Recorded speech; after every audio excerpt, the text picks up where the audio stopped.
Y muchas veces se piensa de si no serían más afortunados los que mueren en aquel entonces y se ahorran estos años de sufrimiento. Y para llegar al final al mismo sitio. Ahora, en el mejor de los casos, seremos todos iguales ante la ley.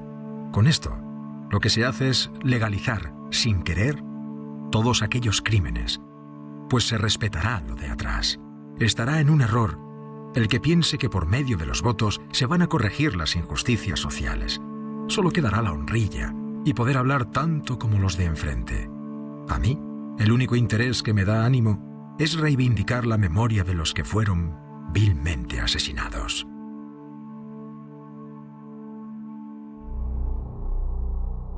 En los territorios que cayeron desde el 18 de julio de 1936 bajo el dominio franquista, no hubo frente, no hubo guerra, solamente violencia y represión sobre la población civil. El terror se impuso para provocar la inmovilización y la sumisión. Miles de vallisoletanos fueron humillados, encarcelados, fusilados o sacados de sus casas para ser asesinados y abandonados en los campos y cunetas. Este documental es el testimonio de la lucha contra el olvido.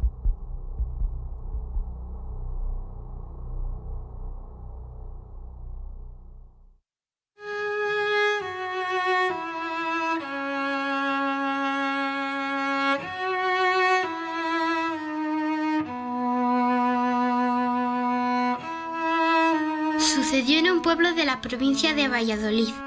Mi madre caminaba aquella mañana por casa haciendo las faenas del hogar, especialmente en silencio, ya que mi padre estaba descansando en la cama.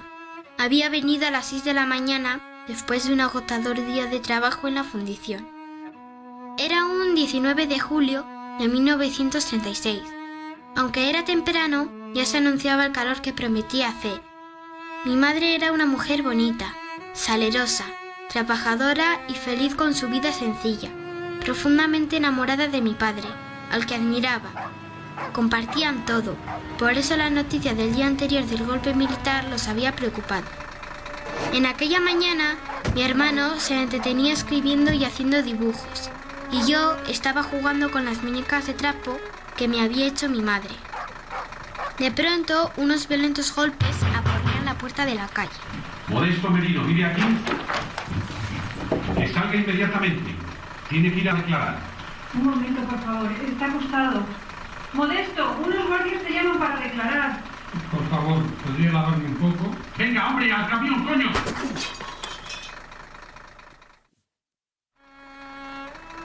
Los tres vimos la detención.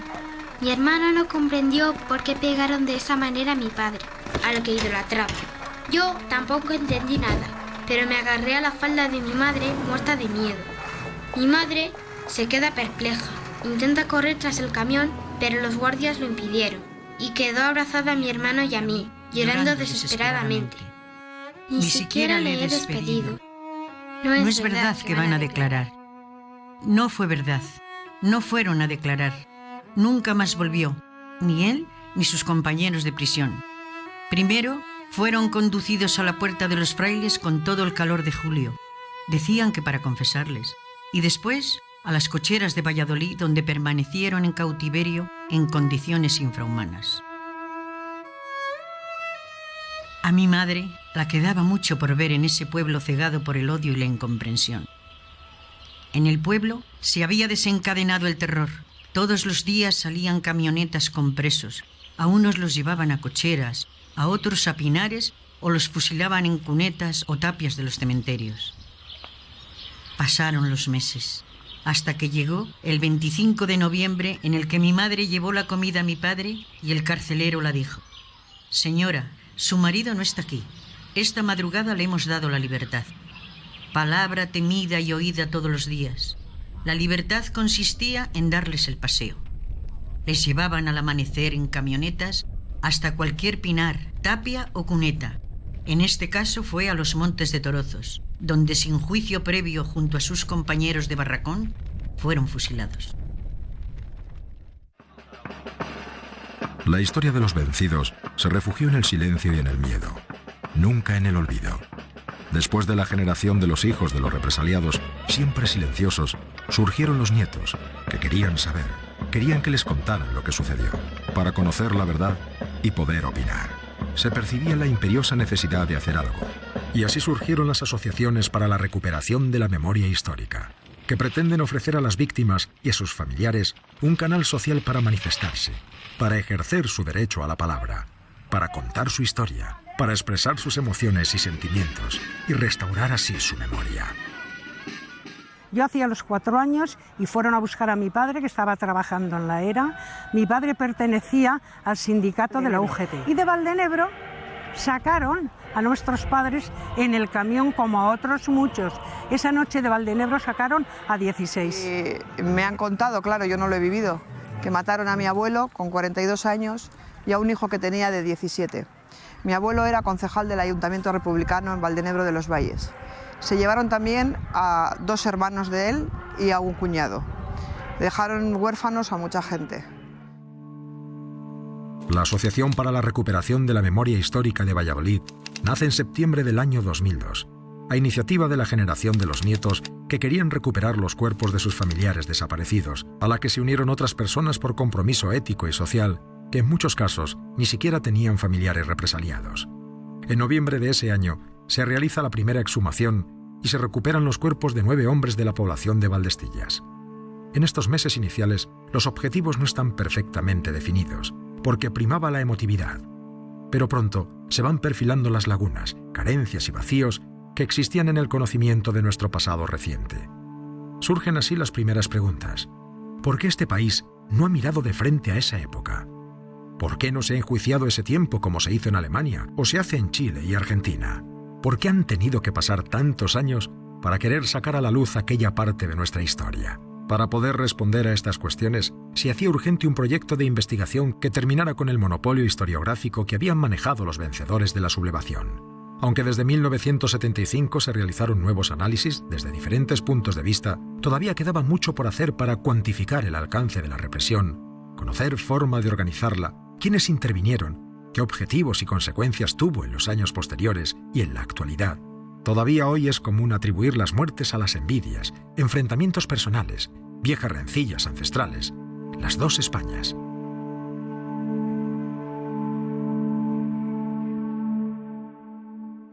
Cuando se inicia el año 1931, la dictadura de Primo de Rivera había llegado a su fracaso y ocaso. En abril de este año las fuerzas monárquicas pierden las elecciones y el rey, sin crédito ni apoyos, tiene que abandonar el país. La Segunda República queda proclamada el día 14.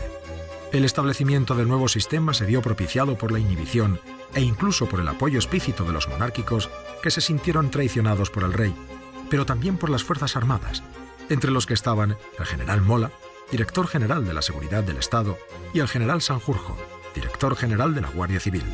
Ambos eran, 5 años después, los principales organizadores del golpe de Estado que sacudió al país el 18 de julio de 1936. Durante el bienio de 1931-1933, el respaldo popular a los partidos democráticos, republicanos y de izquierda propició avances históricos para la población española, con la implantación de la jornada laboral de 8 horas, las mesas de negociación salarial, la reforma agraria, la laicidad del Estado o la construcción de miles de escuelas.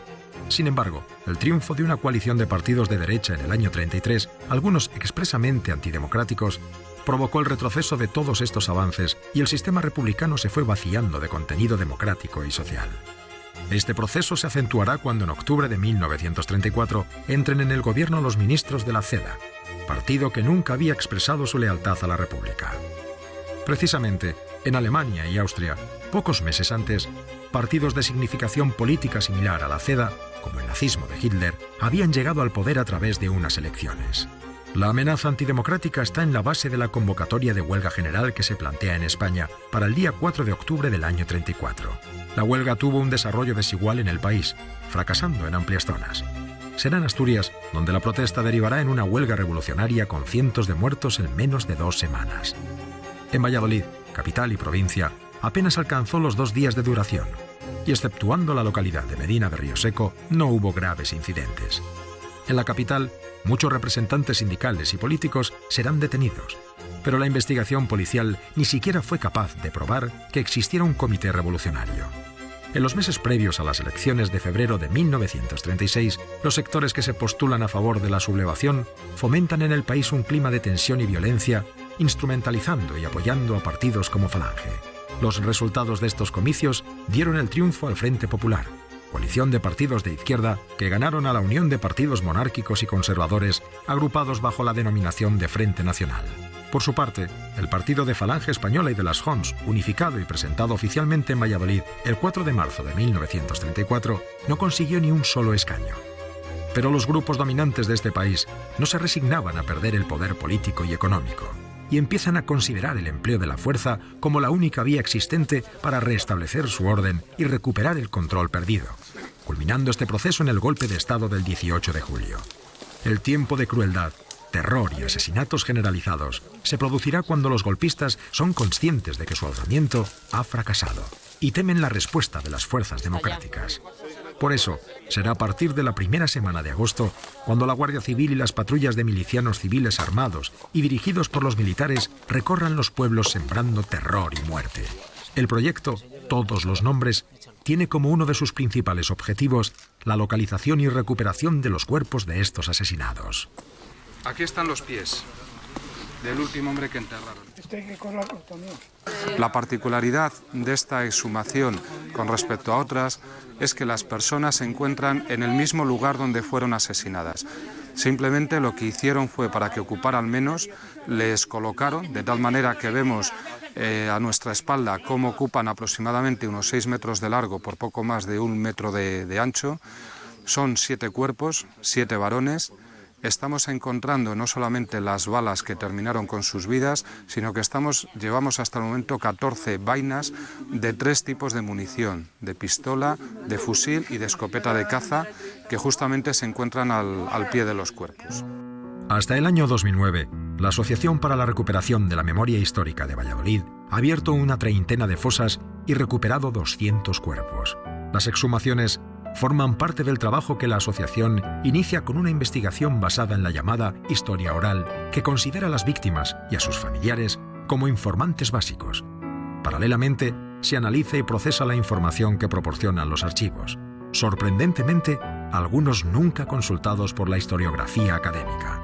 Solo después de concluidas estas dos fases, tienen lugar las exhumaciones con el claro objetivo de rescatar los cuerpos de los desaparecidos, y que, aplicando una estricta metodología arqueológica, pueden evidenciar las pruebas de los asesinatos cometidos sobre personas que oficialmente todavía no están fallecidas.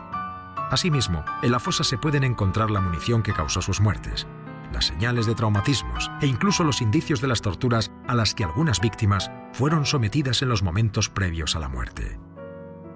En estas intervenciones arqueológicas se individualizan cada uno de los cuerpos, se analizan, dibujan, fotografían y recogen sus restos para continuar con los análisis antropológico-forenses en el laboratorio, lo que permitirá ahondar en la identificación de las víctimas y en el descubrimiento de las causas de su muerte. Para cerrar este círculo, la entrega de los cuerpos y los homenajes que este acto conlleva satisfacen la demanda de los familiares de recuperar a sus seres queridos y poderlos enterrar así, digna y públicamente.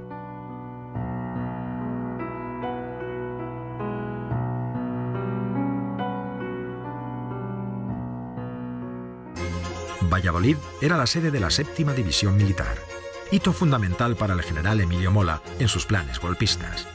Cercana a la fatídica fecha del 18 de julio, en diferentes lugares de la provincia de Valladolid, se congregaron grupos de falangistas a la espera del asalto definitivo. Y tampoco faltaron militares como el general Saliquet, que esperaba en una finca cercana a la capital la orden para iniciar la sublevación. El mismo día 18, en la capital vallisoletana, las fuerzas democráticas constituyeron un comité permanente en la Casa del Pueblo y se declaró la huelga general como medio de resistencia. Pero la sublevación de los guardias de asalto provocó que en unas horas Saliquet se hiciera con el poder. Proclamado el estado de guerra en la madrugada del día 19, a las pocas horas solo se resistían algunos trabajadores de los ferrocarriles y unas 500 personas encerradas en la Casa del Pueblo. Finalmente, la toma del gobierno civil, del cuartel de la 7ª División Militar, del ayuntamiento, de la Casa del Pueblo, correos, telefónica, etc., aniquiló cualquier tipo de oposición efectiva por parte de la izquierda vallisoletana, debido fundamentalmente a la falta de armas y a la falta de apoyo a la República del Cuerpo de Seguridad y Asalto. Pero salimos a la calle, ¡joder! toda la plaza llena de falangistas, guardias civiles, guardias de asalto, detenidos, y estaba la fuente en el medio del frente del ayuntamiento, la puerta del ayuntamiento, y allí estaban dando leña a punta pala. Y como era agosto, estaban en las eras y fueron los falangistas a la era por él. Entonces dice que dijo, espere que cojo la chaqueta. Y dice, no lo hace falta, no, cojo usted la chaqueta que no lo va a hacer falta. Y le cogieron, llegan, dice, llaman a la puerta, diga, ¿este es su hijo Gregorio? Sí, pero está enfermo en la cama. Y dice, pues dígale que se levante, que tiene que venir con nosotros a hacer unas declaraciones al ayuntamiento. Que su hijo Pablo está allí y no le ha pasado nada, con la paliza que le dio el Tonterías. Bueno, pues se le llevaron tanto el pincharratas con los fusiles como el peribaño. Y no le volvimos a ver. Pues ese día, no sé si eran las 8 de la mañana o las 7 de la mañana, cuando yo me levanté, no me se olvida, abro la puerta y veo que hay una de la placetera de gente vestidos de ese corraje que yo ni les había visto nunca, y son de falangistas. Y dices, es fulano. Y empezaron a tirar tiros al aire, y estuvieron por todo el pueblo, y luego empezaron a registrar todas las casas. En mi casa fueron a registrarla, pues serían las 2. Y el 18 ya, que tomaron, yo aquí la casa al pueblo la tomaron los falangistas y todo, y ya empezaron a venir a los 2 días falangistas aquí, y a los 4 o 6 días se llevaron al alcalde, y a 4. Tiraron por la carretera de Viana, y allí en el Pinar de las Maricas, lo único que se habló fue esto: ya se nos tragó el cacharro, dijo uno de los matones. Dice, hay que bajar a arreglarle todo esto con guasa. Ya empezaron a tirarse del camión todos ellos, pues iban 11. ¿11? Iban 11. ¿Estabais atados o no? Todos con cordeles atadoras, con cordeles. Cordeles, sí, cada uno suelto. Suelto, pero atados. Sí. Entonces, yo me dirigí a uno de ellos y le dije, pero no os da pena ver llorar a ese hombre con 5 hijos por Honorio del Bar. Honorio. Y digo, y para eso os ponéis esas medallas, se llevan así. Digo, no tenéis conciencia ahora que algún día os sudarán a vosotros. No les conocías a ninguno. Entonces me ha cogido del brazo, ese señor sin querer me salvó la vida, sin quererlo. Y ahora hacen lo que se vais por ahí. Y como los otros, Emiliano y Mito Fernando, se habían separado del grupo, solo se había quedado yo en la carretera llorando por los hijos, Honor. Y me escogió del brazo y me puso a la altura donde estaban nosotros. Y antes de que llegara él a la carretera donde estaban los de eso, partí los cordeles y salí pitando. Yo sentía, decía, agáchate que se nos va, agáchate que se nos va. Y claro que me fui, aquí estoy. La causa empieza con una denuncia de los vecinos que se quejan en noviembre de que han sido puestos en libertad unos individuos vecinos de este pueblo de pésimos antecedentes. Y dice que los han puesto en libertad, pero no aparece denuncia o cargo contra ellos, y entonces ellos deciden ser los denunciados. La fase de investigación que la Asociación para la Recuperación de la Memoria Histórica de Valladolid realiza en los archivos responde a la demanda de un sector de la sociedad civil vallisoletana que, después de décadas de espera y con una democracia ya asentada, decide de manera resuelta revisar los procesos judiciales incoados a las personas represaliadas durante el franquismo, intentando reconocer y reponer los valores de libertad, justicia social y respeto a los derechos humanos instaurados durante la República. Con estos principios, y tratando de evitar cualquier subjetividad que pudiera derivarse del resentimiento o victimismo, los datos que en este documental aparecen resultan del trabajo realizado por un grupo de personas que de forma voluntaria y sin ánimo de lucro han revisado hasta donde les ha sido posible fondos documentales consignados en los archivos nacionales, militares, provinciales y locales, comprobando cómo la represión del Estado alcanzó a personas de casi todos los niveles sociales y económicos de la población vallisoletana. En estos documentos aparecerán las acusaciones que se utilizaron contra las víctimas, sus compromisos sociales y políticos, y en definitiva, la razón de por qué son ellos, y no otros, los represaliados. Casos significativos fueron: Nicolás Molero Lobo, capitán general de Valladolid, condenado a 30 años de prisión e incautado sus bienes. Antonio García Quintana, alcalde de Valladolid, ejecutado e incautado sus bienes. Narciso Alonso Cortés, catedrático de literatura del Instituto Zorrilla, procesado como masón e incautado sus bienes. Abogados ilustres como Federico Landrove Moiño, padre, incautado sus bienes, y Federico Landrove López, hijo, ejecutado e incautado sus bienes. Y por supuesto, miles de obreros y campesinos, mujeres y hombres, adolescentes y ancianos, junto con un elevado número aún sin completar de maestros y maestras nacionales y profesores sobre los que, al igual que con los masones, se ejerció una sórdida y especial represión. Estado, casados sí, hijos 3, pena 12 años. Los fondos y los archivos consultados han sido muchos y de tipología variada, y hasta el momento la mirada de la asociación se ha centrado en el archivo de la Real Cancillería de Valladolid, Archivo Histórico Provincial, Archivo General Militar de Guadalajara, Centro Documental de la Memoria Histórica de Salamanca, los archivos municipales y el archivo del Tribunal Militar IV de A Coruña Ferrol.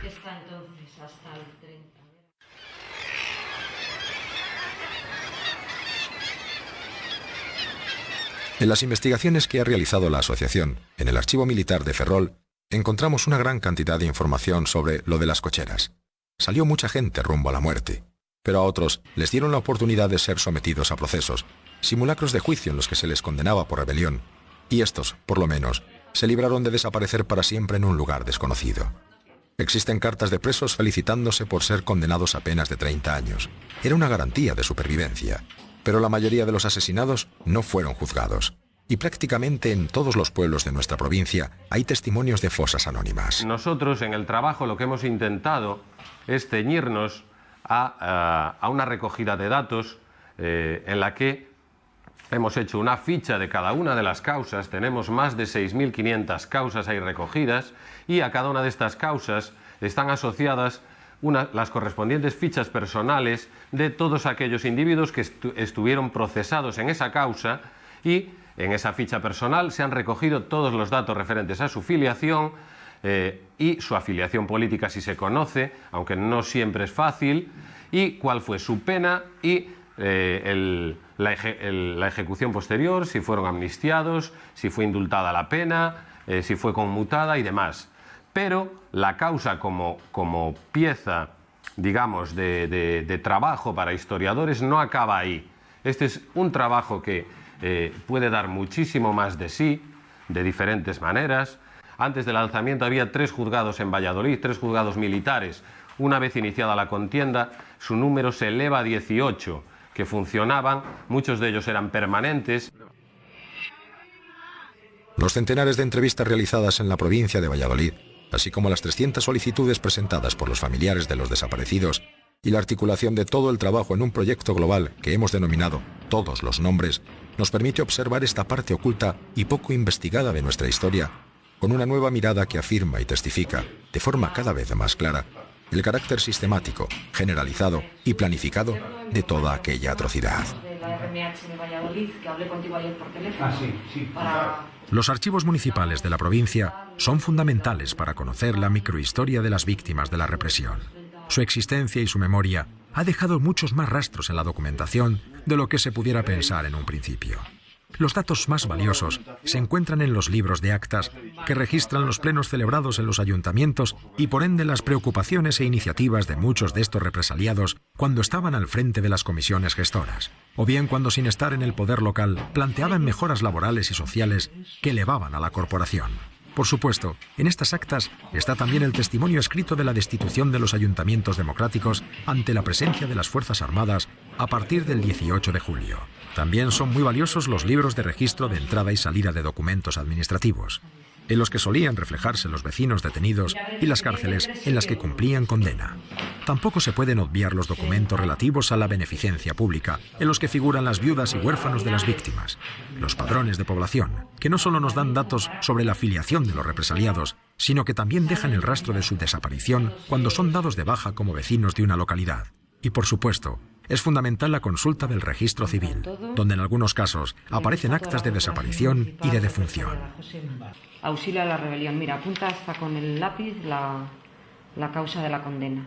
Está aparecido también en los juicios del Ferrol, tenemos la documentación. En algunos casos, las propias víctimas plasmaron por escrito sus recuerdos, convirtiéndose así en el mejor revelador fotográfico en la construcción de una memoria que hace visible lo que hasta ahora ha estado oculto. En el caso de César de la Torre, testigo directo y víctima de lo ocurrido en su pueblo, Zaratán, desde la década de los años 30. Encarcelado primero en Valladolid hasta noviembre de 1938 y después en Burgos hasta septiembre de 1940, y que ha escrito una serie de libros en los que de forma detalladísima, con un cierto estilo literario, gran respeto por todos sus compañeros, fina ironía y fundamentalmente una sentida emoción en la forma de narrar los acontecimientos, que rinde así el mejor de los homenajes que se ha podido hacer a sus compañeros. En la actualidad tiene 91 años, y aunque escribió más textos, nosotros solo hemos manejado 2 de ellos. El primero se titula Solo para mayores, fechado en 1985, y el segundo, El desconocido por los páramos al este. La entrada a las cocheras de los tranvías estaba en un descampado, y las oficinas tenían su entrada por las puertas que salían al Paseo de los Filipinos, frente al paseo central del Campo Grande. Todas esas 2 naves se llenan en pocos días de prisioneros, pese a que buena parte de ellos serían matados por los caminos sin pensamiento de llevarles presos.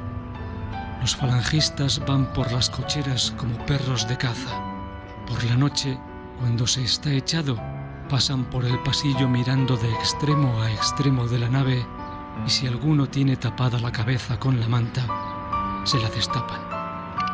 Cuando encuentran lo que buscan, le sacan para el patio donde están los tranvías, que les sirve de sala de guardia, y si vuelve, es molido a golpes. Lo normal es que le lleven para su pueblo y no llegue, se quede por el camino. Los detenidos ingresaban en la cárcel vieja, Chancillería, en la nueva, en el antiguo matadero y en la tristemente conocida cocheras de tranvías, lugar habilitado para hacinar a los centenares de presos procedentes de la capital y provincia. La sola mención de estas prisiones sobrecoge todavía hoy a nuestros informantes, que visitaron allí a sus padres y hermanos. Bueno, madre, no te preocupes, nada hemos hecho, nada nos harán. Sí. Pero cuando llegaron a Mota, pues dice este primo mío, que dice, ahí ya lo vimos muy mal, tía, ya lo vimos muy mal. Y les llevaron a las cocheras, les pegaron todo lo que les dieron la gana. Mira, es que me sacaría la carne con los dientes. Y ahí, desde ahí, les llevaron a matar. Otro de los pilares básicos en el desarrollo de las investigaciones que realiza esta asociación es la recogida de testimonios orales. Aunque la represión de muchos vallisoletanos dejó su huella en la documentación escrita, muchos otros fueron asesinados sin dejar rastro. La forma de conocer sus identidades y de acercarnos a su vida y a su muerte solo es posible con el relato de sus familiares y convecinos. La construcción de una memoria histórica sobre la base de recuerdos puede parecer frágil, pero es indudable que para acercarnos a las víctimas y a sus familias, su voz tiene un valor único e indiscutible.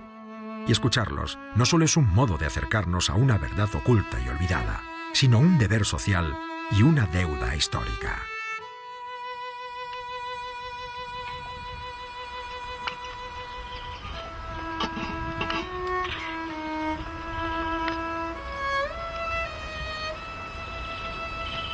Durante los primeros días, muchos grupos incontrolados, armados y con uniformes de falange, patrullaron por los pueblos, sacando a las personas de sus casas o deteniéndolas con el pretexto de realizar declaraciones.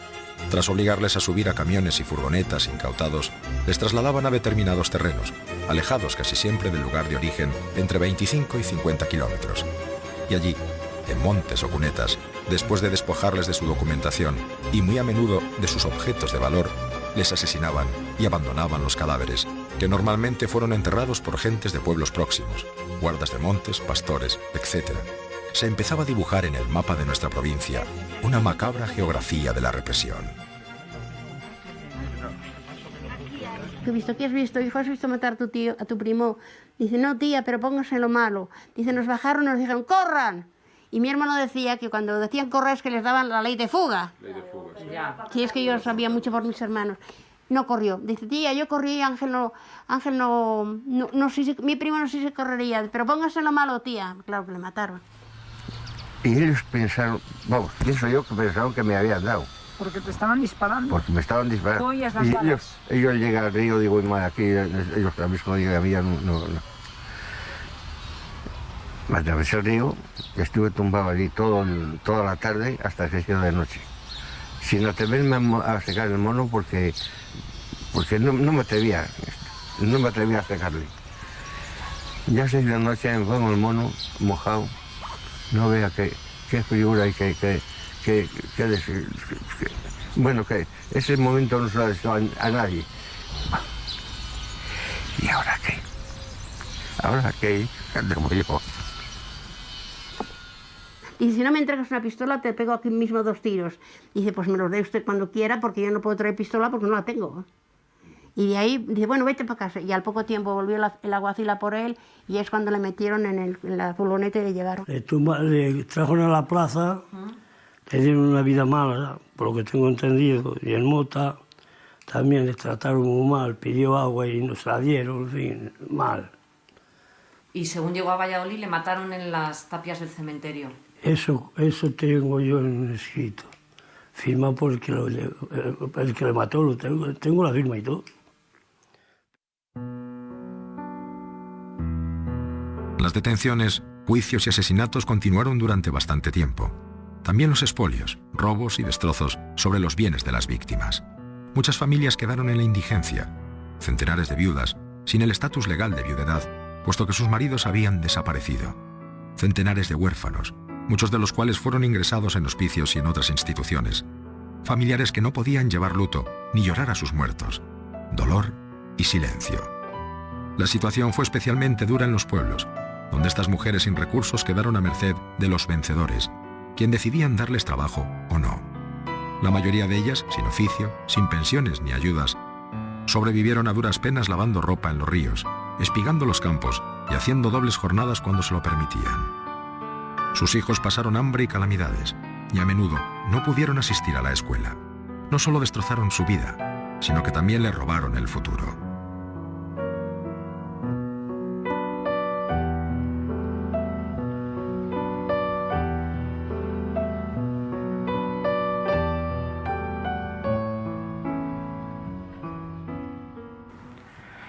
Al cumplir los 11 años, nos trasladan a Medina del Campo, al Colegio de las Salinas.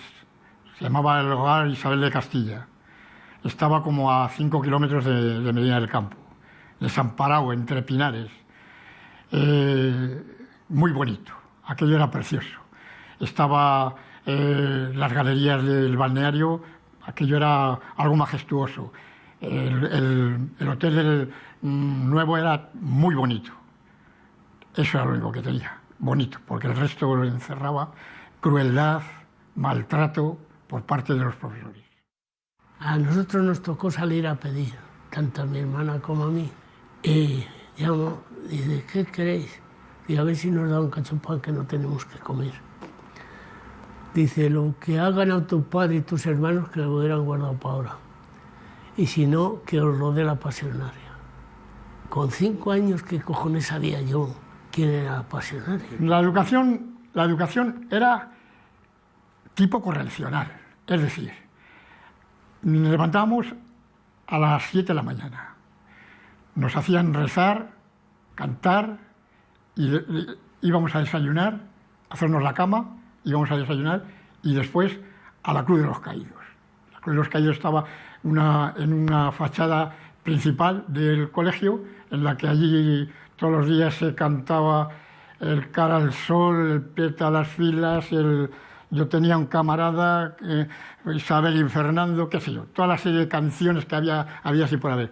Y a partir de, al llegar a las 9, entrábamos en clase. Las clases eran, dentro de lo que cabe, pues yo creo que hasta correctas. El problema estaba en cuanto hacías una. Hacías una que yo era en plan salvaje, dar palos a diestro y siniestro.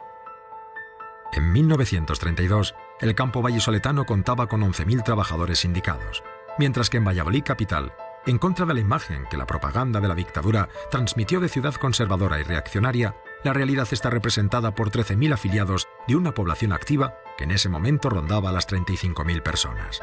La importancia de los votantes de izquierda se refleja permanentemente en los comicios municipales, ganando también en las elecciones de febrero del 36 la candidatura del Frente Popular. Pero toda esta estructura política y social es cercenada tras el golpe de Estado. El socialista Antonio García Quintana llegó a la alcaldía de Valladolid en diciembre de 1931. Tomada Valladolid por las fuerzas sublevadas, permanece escondido en casa de un familiar durante 224 días, desde el 18 de julio de 1936 al 2 de febrero de 1937, fecha en la que es detenido tras ser delatado por un allegado. Tras la celebración de juicio sumario, será ejecutado en las graveras de San Isidro el 8 de octubre de 1937. En el juicio, de nada sirvieron las declaraciones en su defensa de importantes miembros de la sociedad vallisoletana, enmarcados ideológicamente en la derecha. Ni siquiera la declaración del arzobispo de Valladolid, destacando todos su carácter moderado, dialogante y su gestión al frente de la alcaldía, dotando de un impulso singular a diversos aspectos de la ciudad. La maquinaria para eliminar de España cualquier rastro de democracia y demócratas estaba en marcha, y precisamente recaerán sobre García Quintana las más duras alegaciones y acusaciones, y su ejecución, su asesinato, se convertirá en acto ejemplificador para una sociedad vallisoletana que desde 1931 había apostado por un modelo de progreso en lo político y en lo social. Su hija Teresa, muy niña en aquellos días, revive algunos de sus recuerdos. Fuimos a la cárcel a despedir a papá. Yo recuerdo, eso perfectamente, estaba dormida, y mi mamá me despertó y me dijo: Tere, hija, levántate y vístete, que vamos a dar el último adiós a papá. Esas fueron las palabras de mi madre. Y yo, te puedes imaginar, asustada, me vestí, marché, sin saber lo que era, porque ves que es algo que no te puedes... A esos años, pues... Pero claro, yo veía... Todos eran lloros en mi casa. Mi abuela, mi mamá, mi hermana, todos llorando. Y en un taxi hemos ido a la cárcel con mi tío Augusto Albiñana, que era el marido de mi tía Manolita. Hemos despedido a papá, que aquello fue algo que ¿cómo se va a olvidar? Te dicen, no recuerdes, no olvida. ¿Cómo? De ninguna manera. ¿Cómo? Si lo tengo aquí grabado como una película, exactamente igual que una película. En la provincia, casi todas las localidades quedarán a merced de los golpistas antes del 21 de julio. Y aunque existe algún núcleo que intentó una numantina resistencia, nada se pudo hacer por mantener el orden legítimo. Pronto, en todos los municipios actuaron militares, falangistas y miembros de la Guardia Civil, que se personaron en todos los pueblos para disolver los ayuntamientos democráticos. Pero lo peor estaba por llegar. Los cargos municipales depuestos fueron sistemáticamente represaliados y alcaldes y concejales fueron paseados o encarcelados y juzgados por rebelión militar, ocultados unos en cunetas y otros entre los legajos de archivos hasta ahora no consultados, convirtiéndose en víctimas invisibilizadas y olvidadas. Lo mismo ocurrió con todos aquellos miembros más activos de las casas del pueblo, o con cualquiera que les incomodara o planteara la más mínima sospecha de oponerse a su nuevo orden. Dos lugares de Valladolid ocupan un macabro privilegio en la geografía de la represión. Los Montes Torozos, donde aún hoy permanecen enterrados cientos de asesinados de todos los pueblos de la provincia, y el campo de San Isidro, donde fueron fusilados todos los que pasaron por la farsa de los juicios sumarios. Pues mira, yo había nacido en el 24 y esto empezó en el 37. Tenía yo 12 años. Este sitio eran unas graveras donde habían sacado y seguían sacando grava y arena para las obras de la capital. Entonces yo vivía ahí a la derecha, justamente detrás de esos árboles, que es el barrio de los Pajarillos, y por encima de los montones de escombros y de cascotes que había, pues se veía todo esto en partes. Donde había hoyo no se veía el detalle, pero vamos, se veía todo el terreno. De ahí venían y subían por un caminito que había ahí cerca, y el afusilamiento lo hacían aquí, justo donde estamos ahora.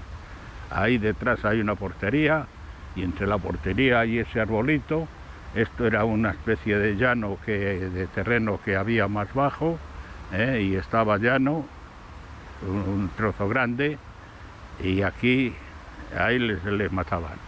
Sobre los montículos de tierra sacabas la cabeza para llegar a ver si veías quién y cómo, aunque no tenías miedo de arrimarte porque te podía tocar a ti.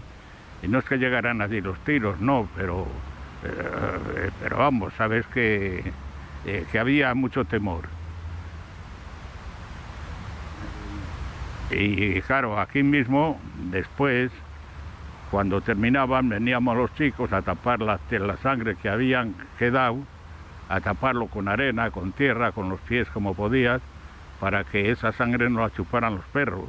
Abríamos la descarga y claro, te tapabas, Dios, cabreado otra vez, tal, ya con más mala uva que la leche, y sonaba después el tiro de gracia.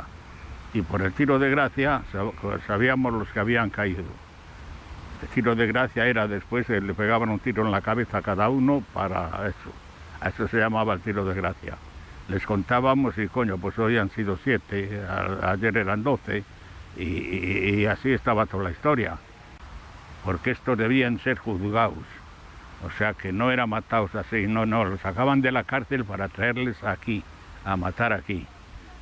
No es de los que, como otros, que mataban por las calles y se quedaban por ahí tirados. No, estos, los que caían aquí, no. Los que caían aquí les llevaban al cementerio y salían de la cárcel para traerlos aquí a matar. Ahora, de aquí, de este camino para arriba, ahí se solía ver bastante también otro número de muertos, pero esos ya eran de los que sacaban de la casa a los falangistas y les llevaban al camino y en un camino les mataban y por ahí les quedaban. Esos ya no era lo mismo que estos, porque estos ya, si quieres, estaban juzgados por un juicio sin juez. Nos encontramos en un laboratorio de la universidad para analizar los restos que hemos extraído en la última excavación e investigación que hemos llevado a cabo. El antropólogo, cuando estudia los restos, tiene una finalidad principal, que es la identificación de la víctima. Para eso necesita recopilar datos de la edad, de la estatura, del sexo y otro tipo de lesiones que aparecen en los huesos que pueden indicar el trabajo que realizaba. Para llegar a este resultado, cuando acabamos el análisis, contrastamos nuestros datos con los datos previos que teníamos en la investigación, es decir, la investigación en los archivos, la investigación en las entrevistas personales a los posibles testigos o familiares descendientes de las víctimas y otra serie de datos de instituciones públicas que nos ayudan a hacer la identificación de cada víctima. Uno de los objetivos de la asociación es ofrecer a las personas que lo soliciten la exhumación de los restos de los familiares desaparecidos y asimismo, en los casos en los que no fuera posible lo anterior, informar de las circunstancias en que éstas se produjeron, de tal forma que las limitaciones a la elaboración de su duelo que el tiempo injustamente les impuso sean eliminadas o al menos aminoradas. Pero fundamentalmente quiere aportar una información rigurosa basada en la documentación oral y escrita que permita construir un significado individual y colectivo de la tragedia más acorde con la realidad, alejado de explicaciones como las envidias y las venganzas, lugares comunes, derivados claramente de una represión feroz, del silencio de una larga dictadura y de los pactos que han pervivido hasta el momento y han obstaculizado un enfoque global y una explicación coherente de los hechos. Pues el hecho de que un cráneo en unos restos esqueléticos aparezca fracturado, como es el caso de este tipo de restos de víctimas de fusilamientos o de disparos, los cráneos están rotos. El hecho de que los cráneos estén rotos y si además se puede reconstruyéndoles y pegándoles posteriormente encontrar un orificio de entrada, como es este caso, y un orificio de salida, podemos imaginarnos perfectamente la trayectoria de entrada y de salida del proyectil y por el tipo de estructuras que afecta, pues indudablemente esa fue la causa de su muerte en este caso. Han tenido que pasar muchos años para que los familiares de todas estas víctimas comiencen a tener voz y espacio. El franquismo se construyó sobre el dolor, el miedo y el silencio. Los desaparecidos quedaron enterrados en las cunetas y el duelo por estos muertos jamás se hizo. En escasas ocasiones, los asesinados fueron inhumados dentro de cementerios, lo que confirió a su entierro un halo de respeto y facilitó a los familiares conocer el lugar donde llorarlos. Es el caso de Tiedra, donde en la madrugada del 5 al 6 de agosto del 36 asesinaron en su término a 16 personas procedentes de 3 pueblos diferentes de la provincia de Valladolid: 4 de Villabrágima, 6 de Tordehumos y 6 de Villavellí.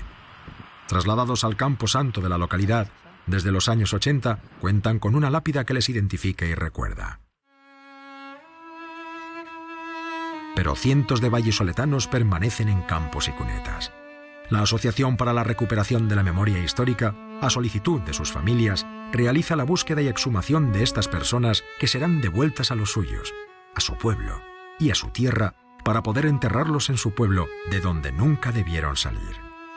Con este retorno, con este camino de vuelta y con los homenajes celebrados en su nombre, se cumplen 2 obligaciones: permitir el duelo que se negó a sus familias y saldar la deuda moral e histórica al reconocer la contribución de estas víctimas a una sociedad que quisieron fuera más justa y democrática. Las gracias os las puedo dar yo a todos que habéis investigado todos los actos de estos que os he contado yo. Pero ¿por qué no los has contado? Para que el personal se dé cuenta de las cosas que han ocurrido, y si no lo saben, con la investigación que estáis haciendo, se darán cuenta de que es bueno que lo sepan para que no vuelva a ocurrir todas estas cosas y haya paz entre todos los compañeros y compañeras. Muchas gracias, Romualdo, muchas gracias, y sabes que cuentas con nuestro reconocimiento y con todo el afecto.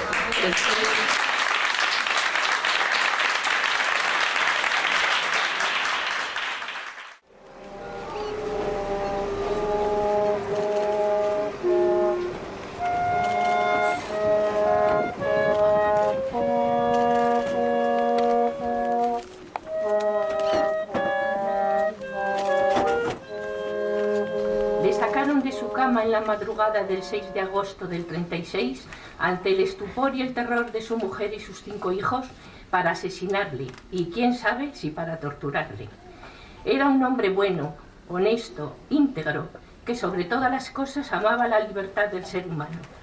Allá donde quiera que su espíritu se encuentre, deseo con toda el alma le llegue este homenaje tan deseado durante tantos años, y desde luego dar las gracias a estas personas que tan altruistamente lo hacen posible, porque nunca pudieron decir que fue asesinado.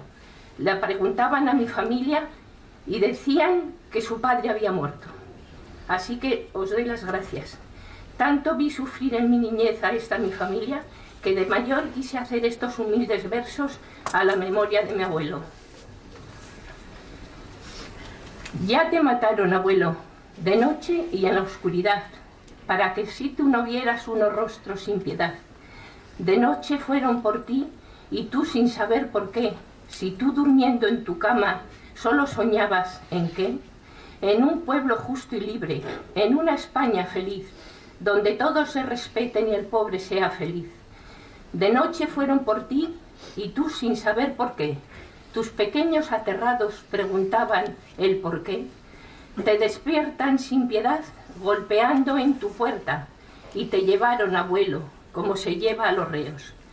Tus hijos y tu mujer al balcón todos salieron para verte así partir, y ya nunca más te vieron. De noche fueron por ti, y en un campo te mataron, y las gotas de tu sangre amapolas han sembrado.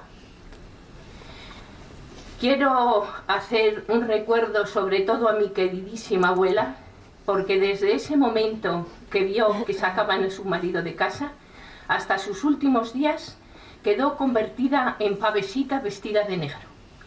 Así vivió toda su vida. Gracias. Y seremos más año tras año, y haremos... Han pasado 70 años, y es más necesario que nunca hablar de todo esto. Los familiares más directos de los desaparecidos son ya muy ancianos, y dentro de poco no quedará nadie que lo recuerde. Interesarse por ellos es un acto con un profundo significado cívico.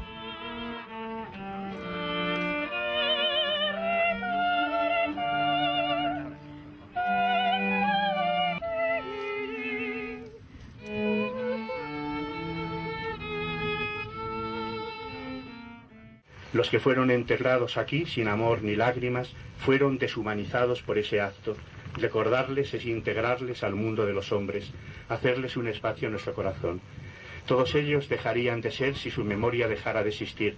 Si lo que se sucedió no se reconoce, entonces no tiene más remedio que seguir ocurriendo siempre, en un eterno retorno, y no queremos que aquello se repita. Es preciso, por ello, dar visibilidad a los que desaparecieron, tomarles de la mano y traerles de nuevo al mundo como a niños perdidos. Frente a la crueldad de los que cobardemente les arrancaron de sus pueblos y de la compañía de los suyos, queremos realizar el gesto simbólico de enterrarlos como seres humanos. Al hacerlo, los rescatamos de su noche triste y hacemos de nuestra memoria una casa donde puedan encontrar al fin el respeto y la ternura que se les negó.